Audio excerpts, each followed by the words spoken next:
Strachan. I've really been loving what you're saying. I want to get a couple of inputs in, okay? Yeah, and Absolutely. we're live. Wonderful. All right, number one, going back just a little bit. One of the things that I think you're trying to do is take thoughts and then center them back to a voice that's you're identifying as you. And what Ryan and I are saying is you have many parts, and the parts are you inherit. And therefore, I'm going back to something you said, where the depression comes to you. The depression cannot come to you without your invitation. In essence, there's only such thing as attraction and connection. So a female butterfly sends out pheromones up to a mile away. The male butterfly gets a whiff. He bats his wing as fast as he can to get to her and make love and start new butterflies. Everything is attraction and connection. HIV passes through many of us and we don't get it. I worked in the 80s with many men and women, lesbians and gay men and straight men and other men, and they all had survival guilt. Their partners died. They didn't even get the HIV virus. It's not a universal. Therefore, suicidal ideation is not a universal. I'll use myself as a comparison. I don't have any suicidal thoughts. I have homicide thoughts. I brought a warrior into the world. I would never think of killing me. I would kill you first or anybody else in a heartbeat.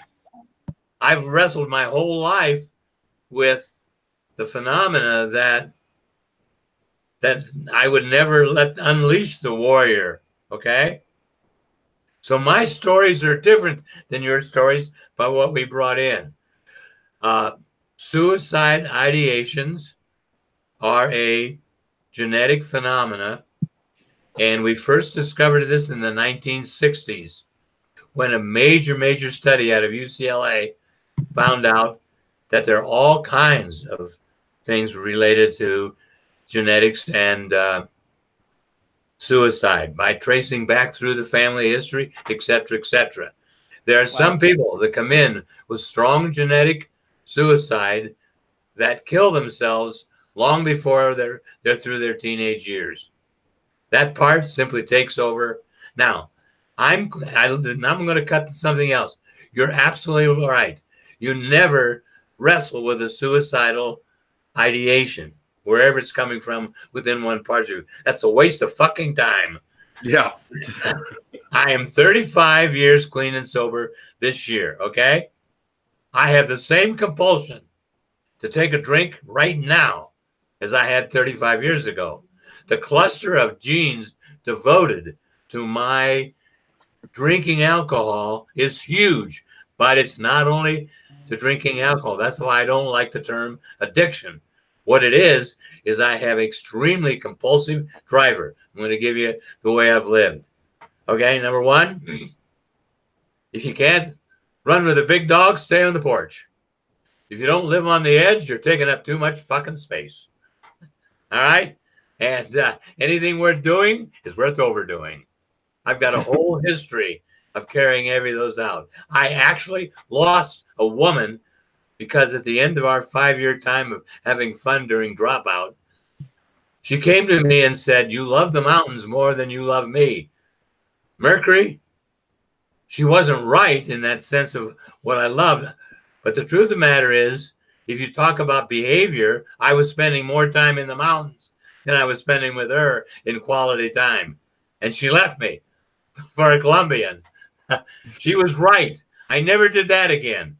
I never put my relationship in front of whatever current addiction or whatever current compulsive driving I was doing. Your head is going up and down. Are you still hearing me? Yes. Yeah, absolutely.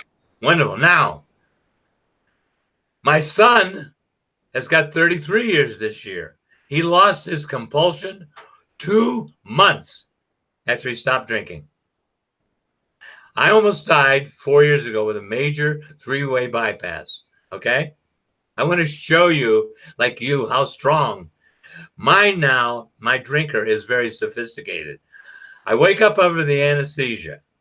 The first person that comes to me, not as even a part of myself per se, that's my soul, nor did a black goddess, my higher power, come. Here comes the drinker. And here's what he says, Mercury. This is it. You've dodged a bullet a number of times.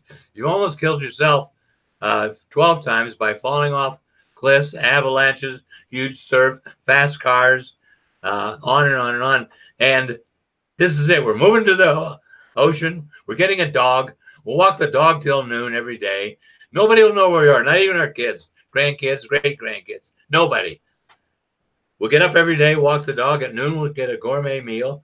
At 2 o'clock, we'll take a nap.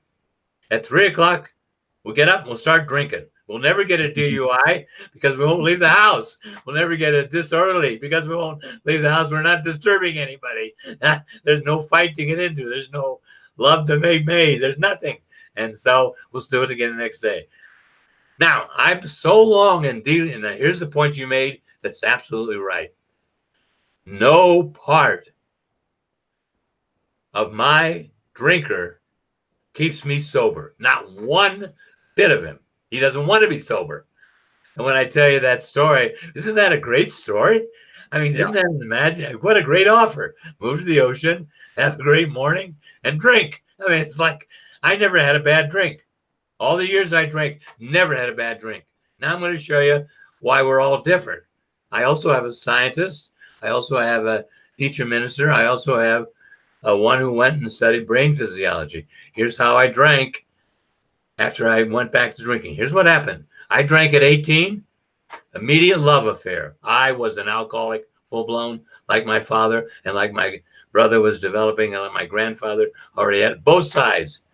I've had deaths, suicides, everything from alcohol on both sides of my family, going way back. I went to seminary. I quit drinking.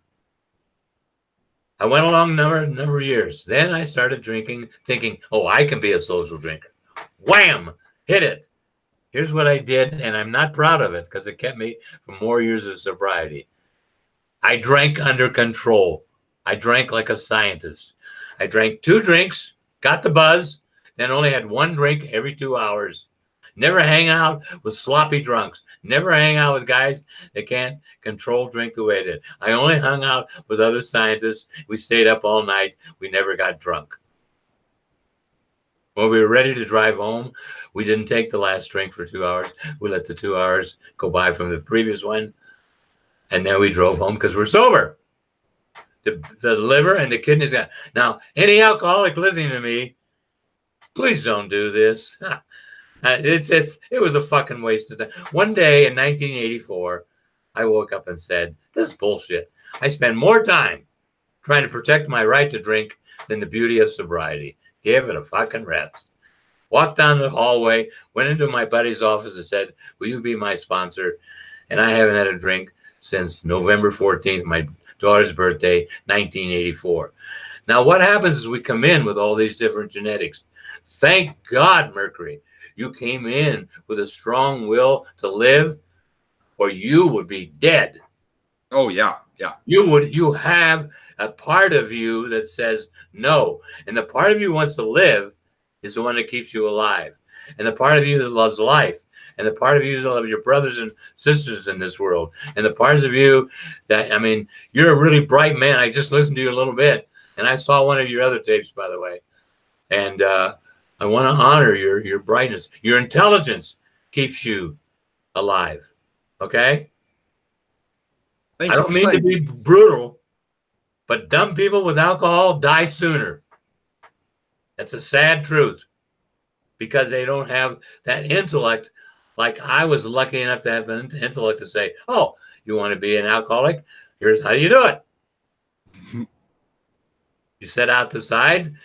Now, here's the downside. I also I ran marathons. I raced bikes. I climbed mountains. I'm a backcountry skier, on and on and on, okay? If I did go and drink that way all night long, and now it's Sunday morning, we drink all night long, I'm not ready to go out and ski. I'm tired. I'm not drunk, but it's like my alcoholism interfered with everything else I wanted to do. And I had to always plan it and that. Okay. So what I'm trying to say is you have to find that the joy in living overcomes those thoughts that come in. Now, one of the things that happened in 1950 is Norman Vincent Peale came out with positive thinking. I see you use that and positive psychology. Here's where he made a mistake that all the new theorists are understanding. He didn't stop the negativity before he tried to program in affirmative ways of being in the world in terms of loving himself, et cetera, et cetera. So negativity is like a runaway train. You cannot negotiate with it. You have to stop. The minute you start thinking suicide, you got to say no. Some part of you has got to be on the vigilance and say, no, I'm not willing to turn my brain over for nothing while you just fuck around with it. Okay? And that's what parts like to do. Ryan just shared the black hole. Ryan just had a major breakthrough yesterday. And how ironic we would be celebrating this right now. Ryan's breakthrough, he'll tell you himself about how the black hole would work without his permission. And what he needed was a vigilant part. Go ahead, Ryan. I was just agreeing with you. That's exactly what happens. We don't have your face on screen, Ryan. I know. I can't have my face on screen right now, so it's just gonna have to be okay. But yeah, I can definitely relate to what you're saying, and I think that's what I'm working on with the black hole. I'm working on stopping it before it gets too far, and that's what I learned the other day. Well, here's one of the things I learned way back when, because I studied so much physiology and biology. I knew that you can't drink and run. Okay? The body was just, you can't do it because the adrenaline wants to go out, and therefore you're separating. The same thing is for depression. I used to keep a pair of sneakers in my office and some running clothes, and one of my clients that experienced, and by the way, two kinds of depression. There's depression that is very reasonable. You have a loss in life. You lost your job. You're fighting with your kids. You work through it. It's reasonable. Then there's another kind of depression, which centers in F5 of the gyrus in the brain. It comes on, whether you're having a good day, bad day, it doesn't matter. It gets tripped. 4 years ago, I'm waiting for the final of this. 4 years, a surgeon at Massachusetts General Hospital, connected there with Harvard, put an electrode in, gives a zap. The minute this woman had a feeling of depression, she got zapped. Depression went away. That's the wave of the future. We're doing that now, as you know, with Parkinson's. We're putting implants in, and instead of getting the shakes, you get a zap, and your neurological system is back. Now, what did I do? I left an hour every afternoon in my schedule. One of my clients with depression, and you're absolutely right. There's no such thing as a depressive. There's a person that has depression. That's the other thing I picked up from one of your last podcasts. You are absolutely right. And that's what we do with our idiotic thing of pathology. I have never accepted the diagnostical manual. Never.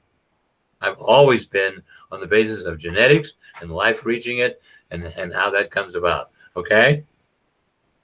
Therefore, we made these things up to make money. It's like Ryan said the other day, oppositional defined behavior. That's the latest thing we have for people like you and me who say fuck you to somebody, and then they say we're being oppositional, we're being resistive, we're a bad patient. Therefore, you get a diagnosis. Oppositional defined behavior. And the only thing is that the patient, or because I can look at you, Merc, and see the same fucking wild man in me. So the only difference is that we just do what we want to do. And if the doctor says do X, we don't want to do it. We do Y. Yep, absolutely. Nobody has control of my life. I don't give anybody the right to give free brain. Now I want to tell you how you're also right, okay? 1949, 1950s, actually in 1950, in April, I had an abusive stepfather that came into my life when I was 8 and left it when I was 15. And that's what this story is about. I come in on time, just a day or so after my birthday, and he says, "You're late." I wish I could keep my big mouth shut. I'm going to be 85 Thursday. Never been able to keep my big mouth shut, and don't plan on starting it anytime soon. I said, "Your watch is wrong." Full fist. Right in my face. Down I went. But Mercury, I got up with a look in my eye that said, "This is it." And he knew it. He'd been trying to intimidate me since I was 8 years old, and I would not be intimidated by his abusive beating because I did not bring a victim. I was not traumatized. He activated my warrior, and my warrior was only waiting to get big enough to kill him. But because I was brained and not dumb, I didn't kill him because I knew I would be going to jail, not him. If a child kills their parent, it doesn't matter how bad the parent beats on the child. The child's going to jail. That's just the way we got it all set up. Kind of contributes to abusiveness, right? Yeah. He deserted 1 week later. He looked at me and said, "Oh my God. The next time I hit him, he may come up with a knife, a shotgun. Who knows? It's over." Now, here's where you're right. When we're left with all of that energy, I heard you talking earlier about anger. When we're left with that anger, we need a target. He left. I didn't have a target. Guess what I did? I fucked up my own high school, but not right away. I had to go back and have the same kind of encounter with my own father. On my birthday, 1 year later, now I'm 16. This is an amazing story. That it happened on my 15th birthday, and on my 16th, we're going to see the Milwaukee baseball team. And my brother's shoes were not shined. And my father said to me, "Your brother's shoes aren't shined." And I said, "That's his problem." And my father hit me full fist. I got up. Now I'm 16. Now there's more muscles. I'm playing athletics. I'm built like a brick shit house, okay? And I go at him. Thank God my stepmother interfered. She screamed. She reached for the phone. She said, "I will not have this happen in my house," and saved what would have been just a terrible tragedy. Okay? I don't play baseball. I get a job.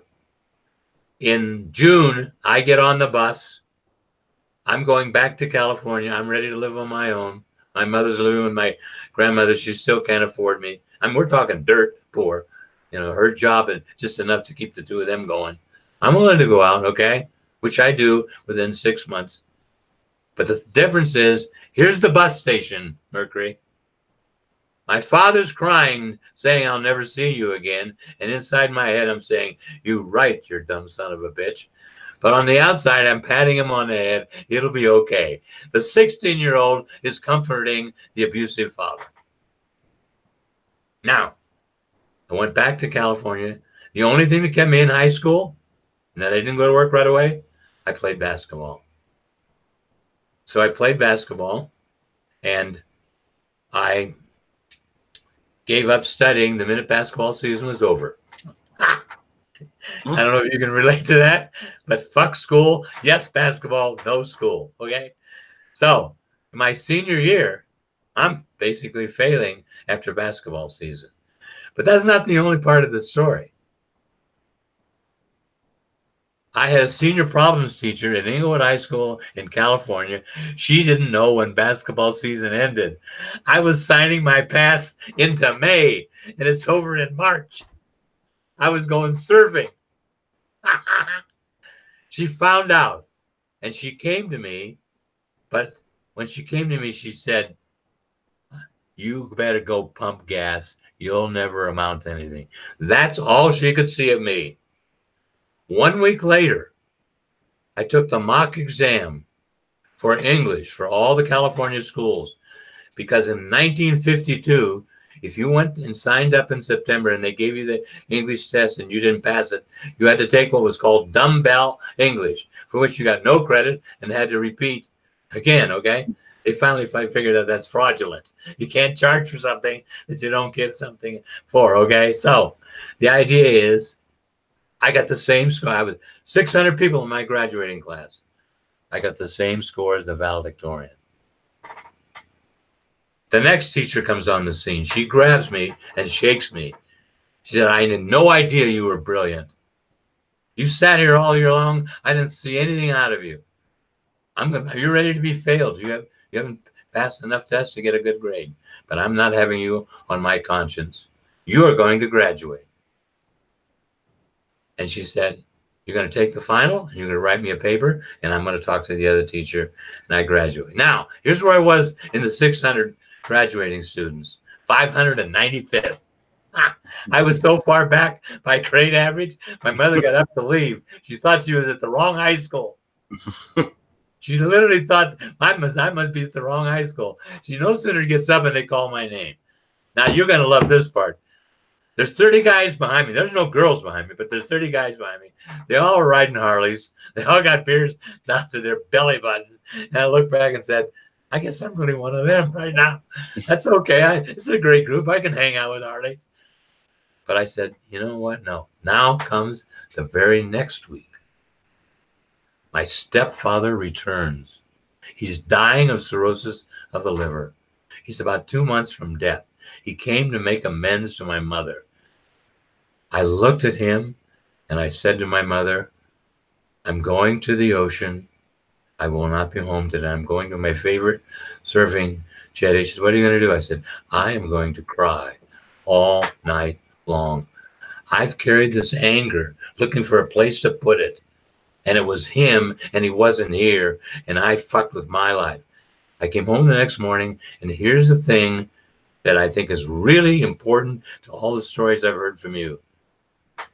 The first thing she said, well, what did you learn? I said, I will never give any part of me or any part of another person free rent in my brain. They do not have access to it. If those thoughts come in, they're going right back out. I will decide what I accept and don't accept. Number two, I got to get a life. Epiphany number 4. All these happen in one period of time of a month. These wonderful Christian people came to me and confirmed that I had some special gift to work with people. And I wrestled around, and now I want to point out parts work. My warrior wanted to join the Air Force because it's the end of Korea and drop bombs on other people's head. No way was I going to get drafted and have some asshole behind me, doesn't know what he's doing, scared shitless, shit in his pants, kill me and call it friendly fire. That ain't happening. I'm going to be up and in charge, okay? There's that controller part, the warrior part. The guy said, well, you're not going to get drafted, Art. This is the biggest board in the United States, Board 116 at Slauson and Figaro and in California, Los Angeles. He said, what are you going to do if you don't join the Air Force? I said, I'm going to seminary and study theology and philosophy. He said, are you shitting me? He said, do both of those guys live inside you? I said, yeah, because last week I was sitting and I felt this tremendous calling inside. Go serve people. I'll be 85 in 2 days, Mercury. I've spent my whole life serving others instead of dropping bombs on their heads. We have to wrestle with our demons. But Campbell was right. All the heavens, all the earths, all the hells are within us. Blessing, brother. That's beautiful. And yeah, it's just all of heaven and hell is all around and within us at any time. It's just a matter of which one you tune into. You got it. Yeah. Now, I know about my warrior. I just celebrated the other day that I was glad I didn't, because I'd be dead. I would have taken one too many risks.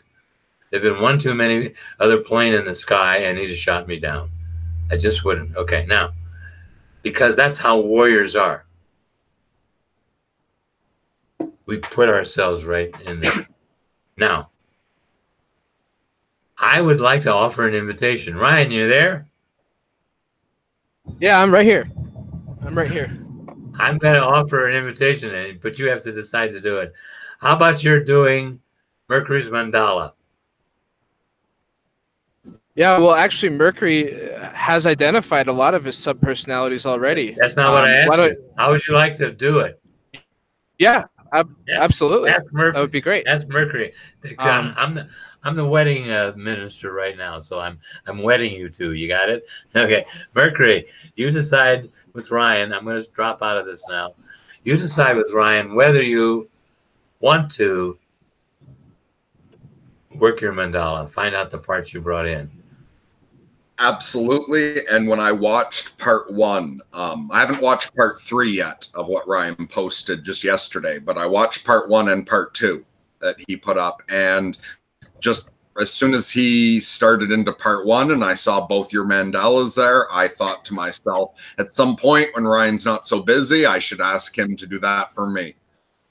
So I was just waiting for the right time to ask. 3 cheers.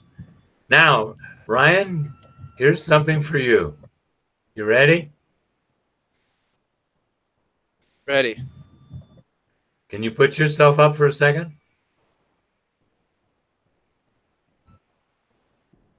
Unfortunately, I'm not going to be able to show you my face at this moment because you just have to listen to it. Yes. I had a major epiphany today. I'm supposed to be down in Salida getting my driver's license. All last night I tossed and turned about it. This morning I couldn't, I kept looking inside my mandala, but couldn't get it. And then I said, okay, this is not going to be solved by logic. I'm going directly to my soul. And I sat in meditation. And I had a major epiphany.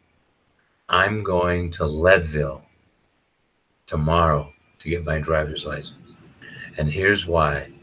47 years ago, I looked for a place to drop out. I just remembered this morning in the meditation. I looked at Leadville. I looked at Aspen. I looked at Telluride. I chose Bisbee, another closed down mining town. So as you know, Mercury, 47 years ago, I changed my whole life. I went from working 90 hours a week to working 16 hours a week.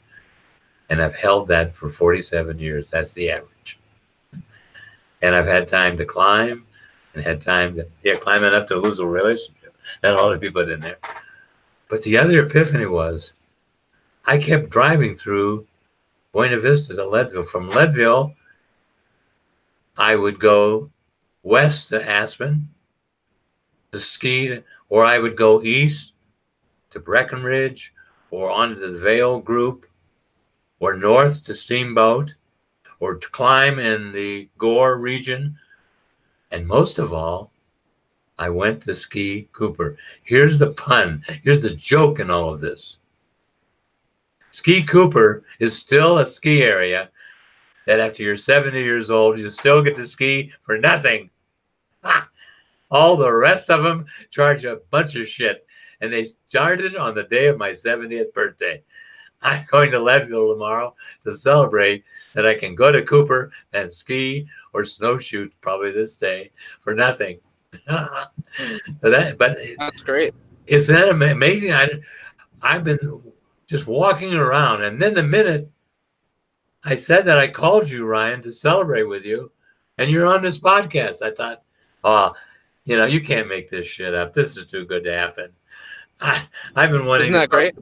I've been wanting to talk to Mercury since I saw his first one, and I know. Well, I've really wanted to get you to talk because Mercury has just discovered so many things in his solitude that I've heard you say in working with the different parts of him. So I just thought it would be a beautiful thing to get you two connected somehow.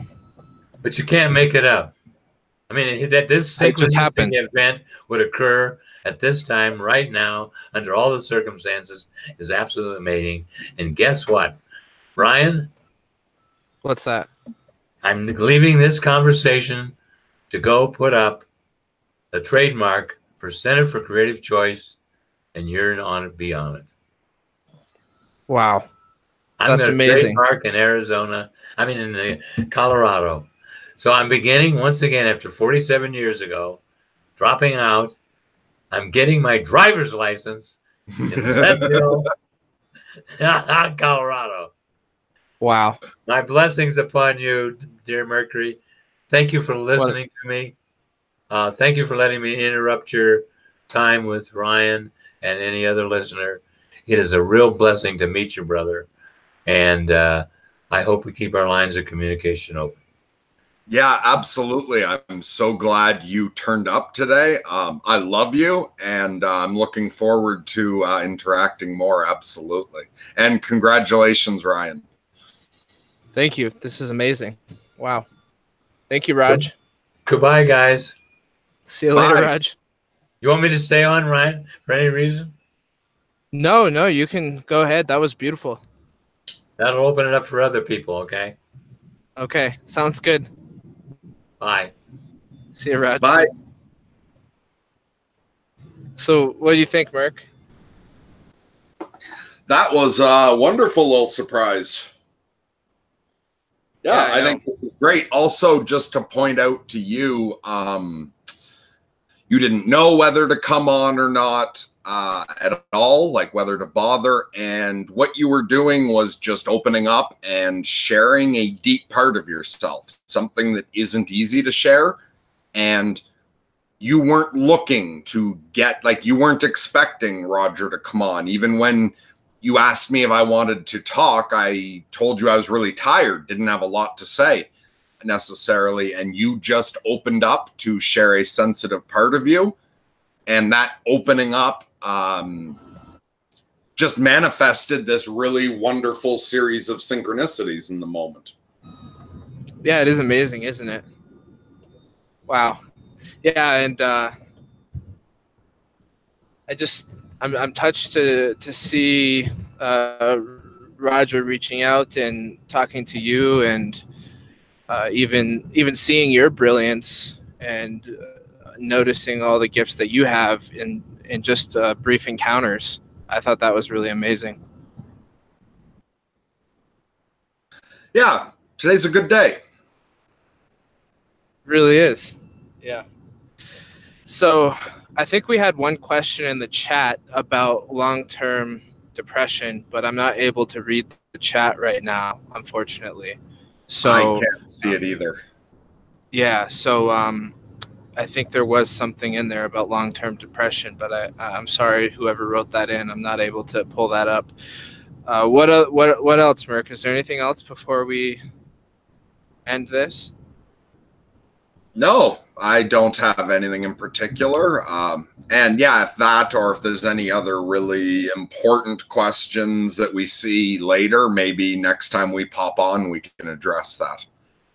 Yeah, I think we should. I think we should address, especially the one about long-term depression, because it seemed like it was an important question for that person. So, yeah, we'll come back on, everyone. Thanks for tuning in. If you're just tuning in with Dr. Strachan recently here, then go back to part 1 where we were streaming earlier, and I announced some things about overcoming negativity and personal experiences with depression. So thank you, everyone, for tuning in, and we will be in touch.